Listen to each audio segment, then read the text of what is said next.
એક છોકરો રહેતો હતો. એ છોકરો નાનપણથી બહુ ભક્તિ ભાવનાવાળો. આખો દિવસ કાંઈક ને કાંઈક ભગવાન સંબંધી બધું કર્યા કરે. હાવ ફ્રી હોય ને તો મંદિરે જઈને માળા કરે, દંડવટ કરે, મંદિરમાં કચરા પોતા કરે, સેવા કરે, સાધુ સંતોની સેવા કરે. જેવો નવરો પડે એટલે મંદિરમાં, જેવો નવરો પડે એટલે મંદિરમાં. બીજું કાંઈ બીજા બધા છોકરાની જેવી કોઈ ઈચ્છા નહીં, કાંઈ નહીં એવું.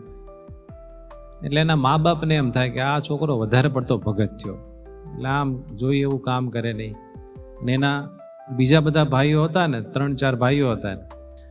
બીજા બધા ભાઈઓ બહુ મહેનત કરે, બહુ ઝાઝા રૂપિયા કમાય, અને આ બિચારો આમ ભળો બોલો, એટલે માંડ થોડું ઘણું થાય એનાથી, ઝાઝું ન થાય. પણ ભગવાન માટે, સંતો ભક્તો માટે કાંઈ પણ કરવાનું થાય તો રાત દિવસ દોડી દોડીને કામ કરે. અને કથા વાર્તા, માળા એનું ચાલુ ને ચાલુ હોય. પછી સમય જતા એક વખત એવું બન્યું કે એ ગામ ધણી જે હતો ને, રાજા, એક ગામનો જે માલિક હતો રાજા, એ રાજાને સંતાન નહોતું. સંપત્તિ ખૂબ, ગરાસ બહુ મોટો, પણ કોઈ સંતાન નહોતું. એટલે એણે કોઈક એવા મેલા દેવી દેવતાના કોઈક જે માનનારા હશે એને પૂછ્યું કે ભાઈ મારે સંતાન થાય એના માટે કંઈક તમે વિધિ કરો. તો એ બધા એવું કીધું ભેગા થઈને કે જો તમે લીલું નાળિયેર દેવીને ચડાવો તો તમારે ત્યાં સંતાન થાય. કે લીલું નાળિયેર એટલે શું? તો કે યુવાન છોકરો હોય એની તમે બલિ આપો. તો રાજાએ કીધું કે પણ થાય કે હા છોકરો થાય, કોઈ એમાં બે મત નહીં. તો વાંધો નહીં, રાજા વાજાને વાંદરા. તરત જ એને ગામમાં ઢોલ પીટાયો, ઢંઢેરો પીટાવીને કીધું કે ભાઈ જે પોતાના જુવાન છોકરાને મને બલિ ચડાવવા માટે આપશે એને હું અઢળક ધન સંપત્તિને બધું આપીશ. એ કહેશે તો 4-5 ગામ આપીશ, પણ મને ગામમાંથી કોઈક જુવાન છોકરો ગોતી દો. એટલે આખા ગામમાં વાત ફેલાણી. હવે આ જે ભગત છોકરો હતો ને, એના જે 3-4 ભાઈ હતા એ તો બહુ સારામાં સારો બધો ધંધો ને બધું કરતા હતા, બહુ ઝાઝા રૂપિયા કમાતા હતા. મા બાપને એ બહુ વાલા હતા. આ બિચારો ભગત, અને કાંઈ એવી પૈસા કમાવાની આવડત નહીં. ભજન કરી જાણે, સેવા કરી જાણે, પણ બીજું બધું બહુ ન ખબર પડે. એના મા બાપને એમ થયું કે આપણે 3 દીકરા તો છે જ, તો આને એકને આપણે દઈ કેટલી બધી સંપત્તિ ને બધું આવે, અને આમ તો કઈ કામનો છે નહીં, હાવ ભગતડો છે. અને ભગત હોય ને એ કોઈને કામ લાગે નહીં, જગતના જીવને, સમજાણો. પણ વાસ્તવિકતા એવી છે, ઘરમાં એકાદો ભગત હોય ને, એ ભગતને લઈને એ ઘરમાં કેટલાય દૂષણો આવવાના હોય, કેટલી તકલીફ આવવાની હોય ને, એ બધી ટળી જતી હોય. પણ લગભગ ગામમાં તીરથ અને ઘરમાં ભગત એનો મહિમા હોય નહીં. એના મા બાપે નક્કી કરી દીધું સર્વાનુમતિથી કે ભાઈ આને જવા દો, આપણે કઈ કામનો નથી. અને સંતો એવું કહે છે ને કે ભાઈ આ સમગ્ર સંસાર છે ને એ સ્વાર્થના પાયા ઉપર ઊભો છે, અને સત્સંગ છે એ પરમાર્થના પાયા ઉપર. સંસારમાં તો જેવો સ્વાર્થ ગયો એટલે માણસ હાવ નકામો. જેની જેટલી મોટી ઉંમર હોય ને એની વસ્તુ જલ્દી ખબર પડે, કેમ કે જેમ મોટી ઉંમર થાય ને એટલે પછી એની કોઈ વેલ્યુ ન હોય, અને જેના હાથમાંથી વ્યવહાર જાય એની કોઈ કિંમત હોય. એ ભાભા હોય ને જાય તો કોઈને દુખે ન થાય, કોઈ રોવે નહીં.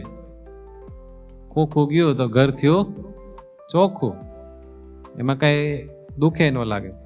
એમ આ છોકરો હાવ ભગત, અને એના મા બાપને એમ કે આ કઈ બહુ કામનો નથી. રાજાને વાત કરી કે આ અમારો યુવાન છોકરો છે, એને તમે બલિ ચડાવવા માટે લઈ જાઓ. એ છોકરાને મોકલી દીધો.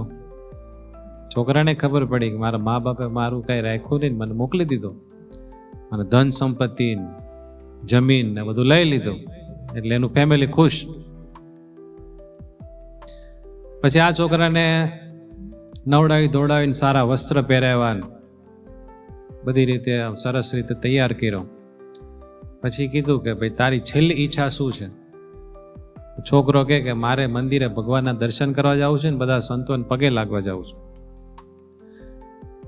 અને પછી મને તમે ભીની માટીનો પિંડો આપજો. એટલે આ લોકોને આશ્ચર્ય થયું, મંદિરે જવું છે તો વાત બરાબર, માટીનો પિંડો એના માટે માંગ્યો હશે. પછી તો એ રોજ જે મંદિરે જતો હતો ત્યાં ગયો, મંદિરે ભગવાનના ભાવથી દર્શન કર્યા અને ભગવાનને પ્રાર્થના કરી કે ભગવાન મારી રક્ષા કરજો. અને પછી સંતોને બધાને પગે લાગીને દંડવટ કરીને ગયો પાછો રાજા પાસે. એટલે ઓલા બધા તાંત્રિકો માંત્રિકોએ બધાએ વિધિ માટેનો બધો સરંજામ કરી રાખેલો, અને બલિ ચડાવવા માટે આ છોકરાને હવે તૈયાર કરવાનો હતો. પછી જે ભીની માટીનો પિંડો માંગ્યો હતો ને, એ પિંડાના એણે 4 ઢગલા કર્યા, આમ શિવલિંગ જેવા 4 ઢગલા કર્યા. અને પછી આંખ બંધ કરીને બેસી ગયો.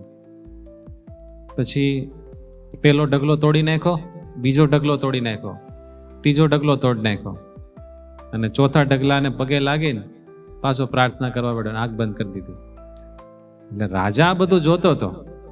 રાજાને થયું કે આ છોકરાને શું થયું છે, કે એને કોઈ બીક નથી, કોઈ ટેન્શન નથી, એના ચહેરા ઉપર કોઈ ભય નથી, અને આ બધી શું બધી કરે છે વિધિ, એક જંતર મંતર કરે છે શું છે એમ.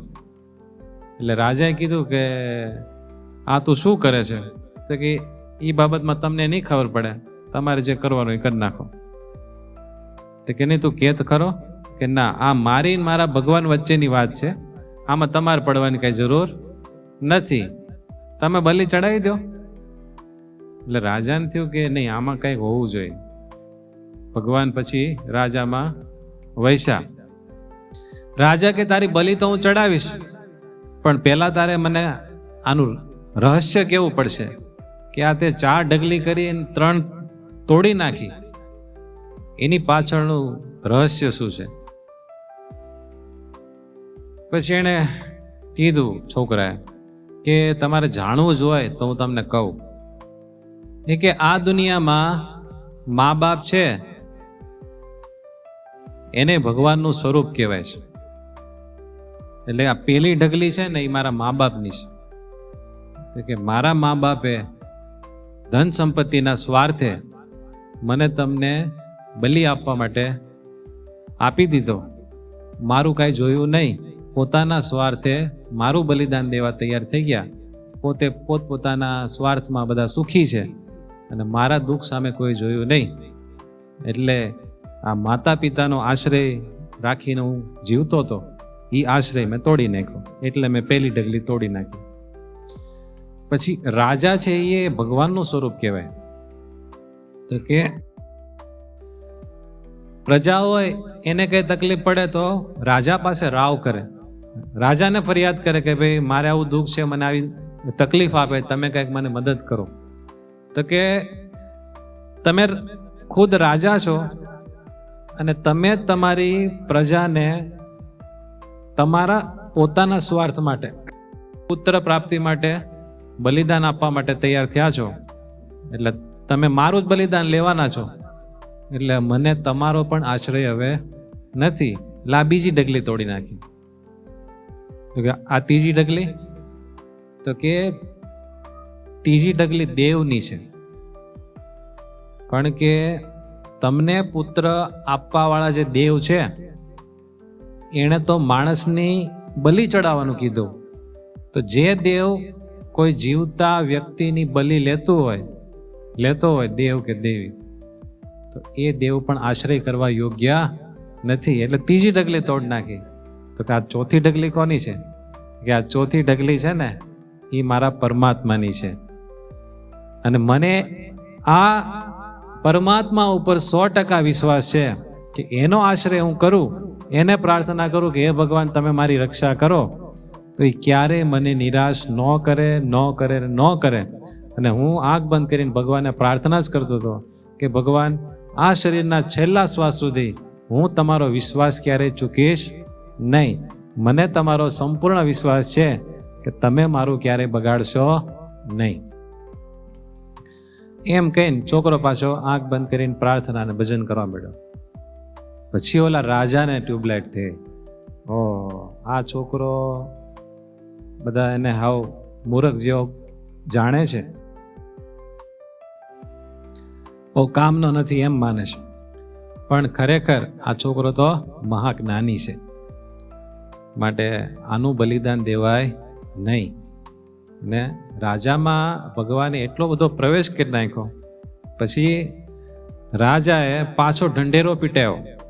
ઢંઢેરો પીટાવીને એમ કીધું કે હું મારા પુત્ર પ્રાપ્તિના યજ્ઞમાં આ યુવાન છોકરાની આહુતિ આપવાનો હતો, એનું બલિદાન આપવાનો હતો, પણ હવે હું જાહેર કરું છું કે મારે આ જ મારા પુત્ર તરીકે જોઈએ છે અને હું એને મારી રાજગાદી ઉપર બેસાડું છું.